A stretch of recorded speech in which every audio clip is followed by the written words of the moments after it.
Can you guys all hear me? Yeah. Awesome. So, well, first of all, thanks a lot for attending. It means a lot for me to be able to present at Meridian this year. This is the first year, the first Meridian since Soroban has been live on mainnet. So it's really kind of awesome. So, as the title hints, we are going to look at reusing the SVM, or the Soroban virtual machine, to power this kind of amazing off-chain applications and use cases. So, I guess that what I really like about this talk in general is that we will cover topics ranging from the indexing all the way over to on-chain automations, UIs, and developer tooling. So it's kind of it's a talk that is fit for pretty much any kind of developer that's working on Soroban right now. So yeah, let's get started. I'll start with an introduction to these three off-chain capabilities I've identified within the SVM. And I'm going to go through each one of these, and then we're going to take a look at two very interesting takeaways. The first one will be about creating DeFi Lama adapters in a matter of minutes, and the other one will be about creating ergonomic on-chain automations. So I see a couple of new faces here, so I'm going to introduce myself. For those who don't know me, I'm Tommaso. I'm the lead developer at Xycloo Labs, which I co-founded with my brother. And yeah, we've been working with Soroban pretty much since its inception. And I've also been lately very invested within the Soroban virtual machine. So let's start with the actual on-chain potential, right? I've identified this between low-hanging fruits and going the extra mile. So first up, we have these kind of hidden gems within the SVM's high-level API. And what I really mean by this is just fiddling with execution input and outputs from a Soroban invocation. And we're also going to check out how Xbull uses one of these hidden gems to kind of power a pretty simple but also very effective use case. Then we're going to move over using SVM forks and running this on parallel networks. And this will really be about changing the Soroban virtual machine to kind of add functionality that fits within your product and executing these replaying transactions on this forked SVM through a parallel network that is kind of synced with either mainnet or testnet. And lastly, we are going to check out the topic of reusing SVM functionality on the cloud. So this will be pretty much about abstracting the Soroban virtual machine from the Soroban host environment and seeing how we can reuse this functionality within other VMs, which is really helpful when working on stuff like cloud execution environments that need in some way to be compatible to Soroban. So let's start with the SVM high-level functions. But first of all, I want you to take a look at this interaction between Xbull. For those who don't know, Xbull is a very well-known Stellar wallet. And within this interaction with Xbull and the Soroban smart contract, I want you to take a look at this balance changes window. So this, of course, tells me how my balances are going to shift after I sign and execute this transaction.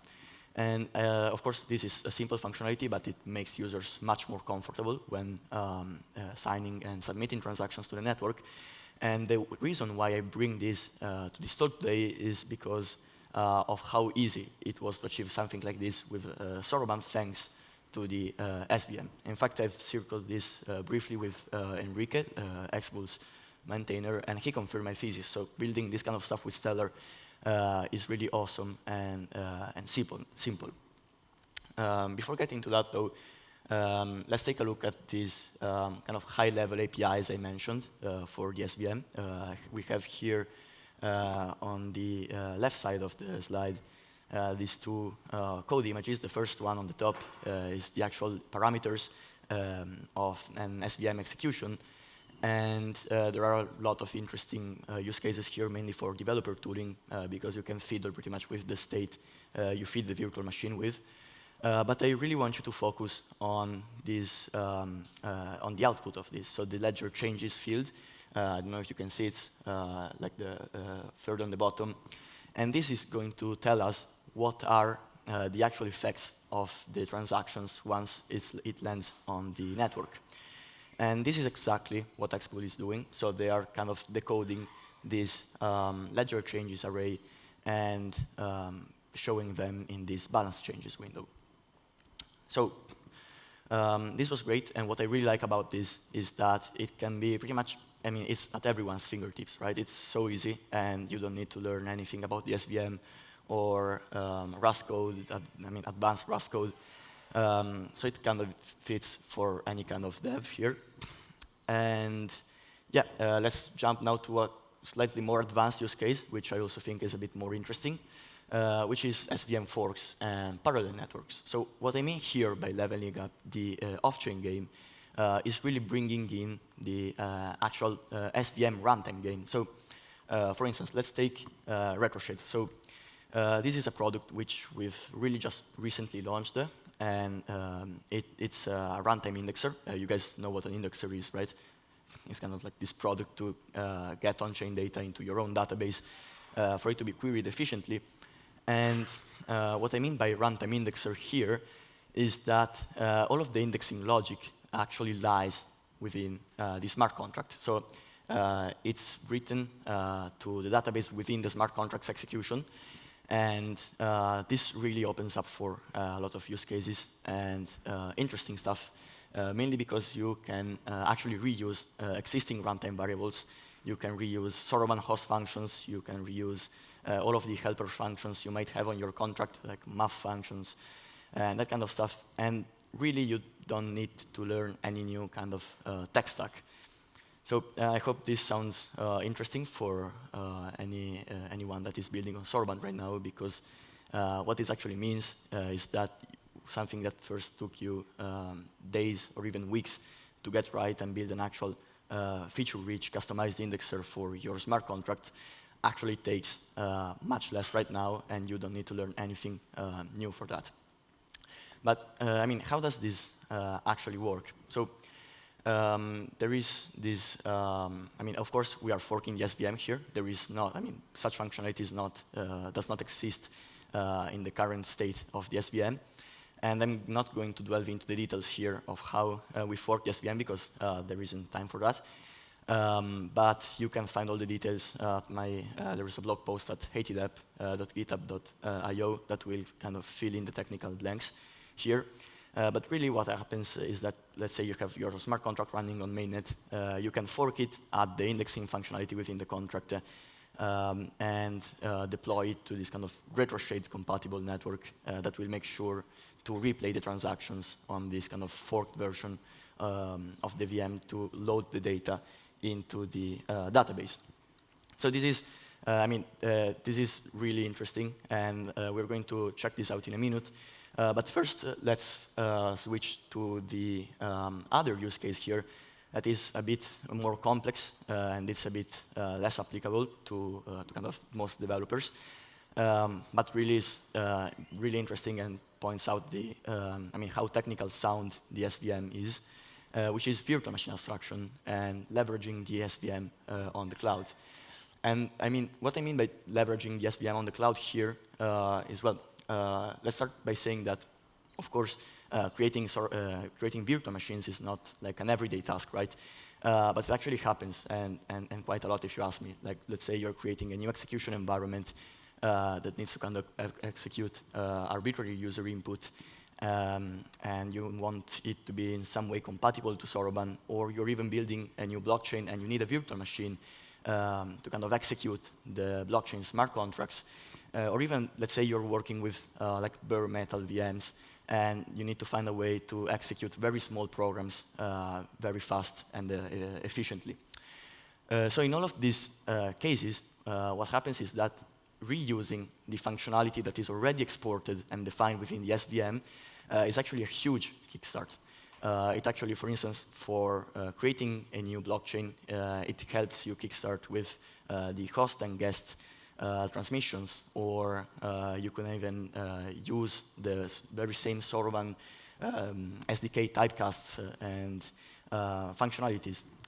Or even, let's say, like you're building, I bring them up again, these kind of cloud execution environments that need to be compatible to Soroban in some way. For instance, we have the Zephyr VM, which is like this WebAssembly virtual machine that powers a cloud computing platform, and integrating the SVM functionality within this virtual machine really allows us to top up the developer experiences. I mean, I'll get there also in a minute, but keep that in mind. Again, to kind of implement virtual machine abstraction, it's not really straightforward, and the details are in the blog post I shared.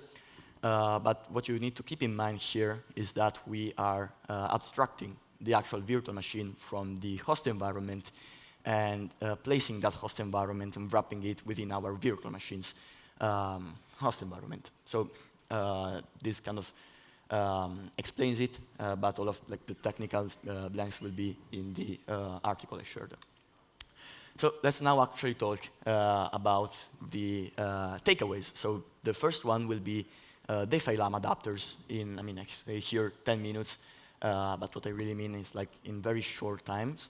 And I guess that here instead of DeFi Lama adapters, I really mean creating indexers that get your data into a DeFi Lama adapter really in record times.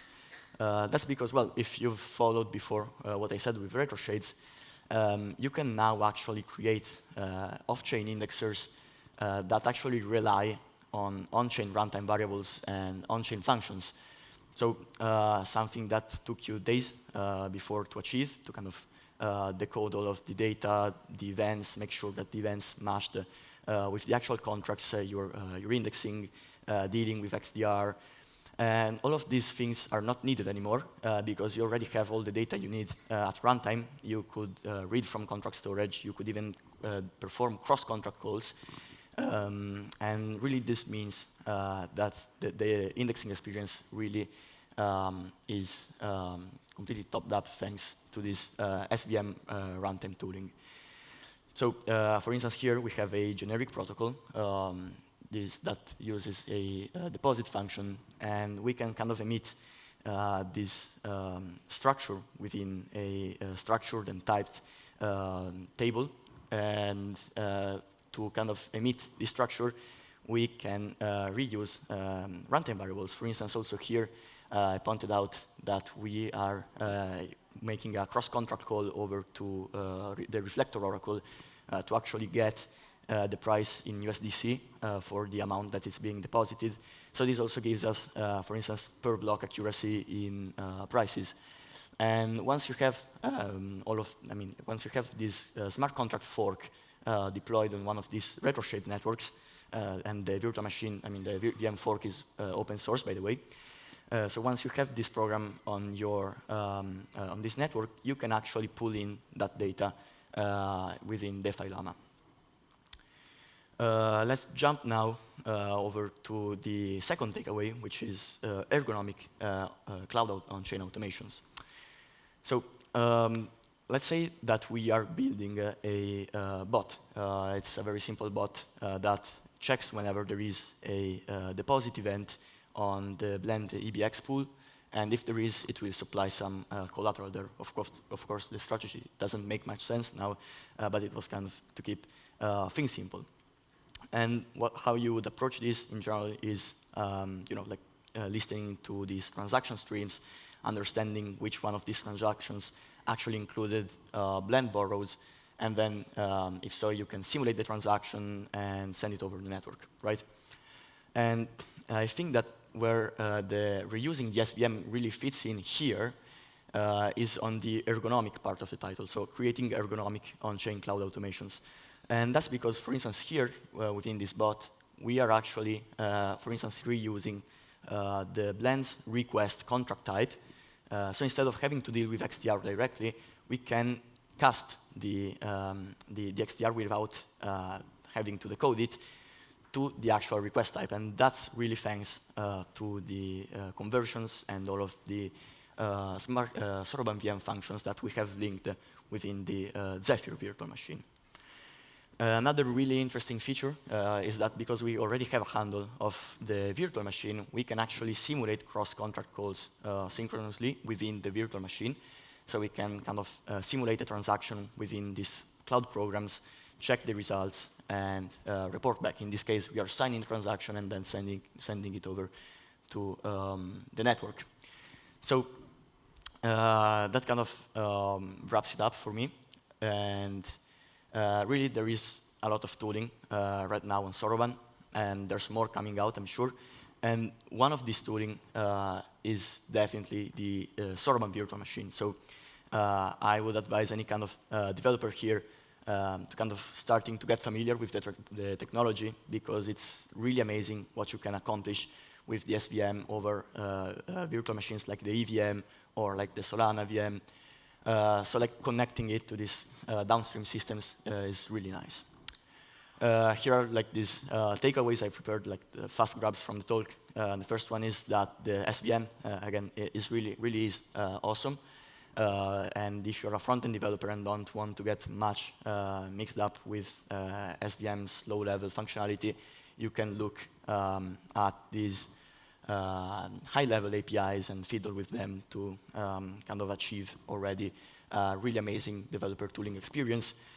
And for those who are more advanced users or really just like to fiddle in with complex stuff, you can actually try and fork the SVM. In fact, it turns out that it's not that complex. I share why in the article. But let's say that the architecture and the overall metaprogramming structure over it makes it really simple for other folks to kind of integrate new functionality there. And don't forget that you might even get your SVM fork pulled in the actual main branch of the SVM, so you might it might be like your first contributions to the Stellar core. And yeah, don't forget that there are already some tools that reuse this kind of advanced functionality of the SVM, and these tools are in production. There are people over here that are already using them. And yeah, that was it. Thanks a lot for attending.